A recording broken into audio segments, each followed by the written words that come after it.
François Ben, vous êtes chef de produit herbicide chez 200 Gauss et vous présentez une communication intitulée Pourra-t-on encore désherber demain le colza?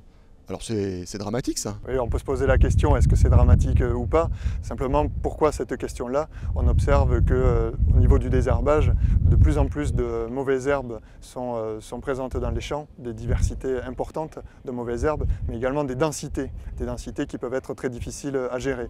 Et en parallèle de ça, on a également des résistances à certains produits, donc qui complexifient énormément la gestion du désherbage. Si je comprends bien, c'est sérieux, mais c'est pas désespéré. Quels sont les leviers d'action? Le premier levier d'action important, prioritaire, c'est le levier agronomique.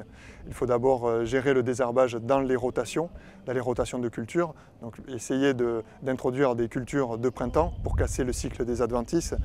Également, un aspect important, c'est le travail du sol au moment de l'interculture et également le désherbage mécanique. Habituellement, c'est plutôt aux herbicides qu'on fait confiance pour régler le problème. Alors il faudrait plutôt parler des problèmes plutôt que le problème. On se rend compte qu'il existe de nombreuses adventices différentes et pour gérer d'un point de vue herbicide ces mauvaises herbes, il existe peu de molécules disponibles et en particulier en rattrapage, en post-levée. Donc il faut vraiment arriver à gérer le problème des mauvaises herbes dès la pré-levée. Alors vous, qu'est-ce que vous proposez aujourd'hui?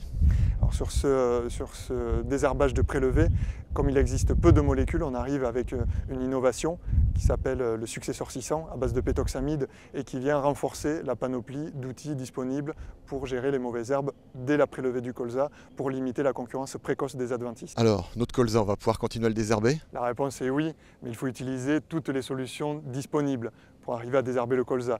Et dans ce cadre-là, la pétoxamide contenue dans le successeur est un outil complémentaire pour pérenniser la durabilité du désherbage colza.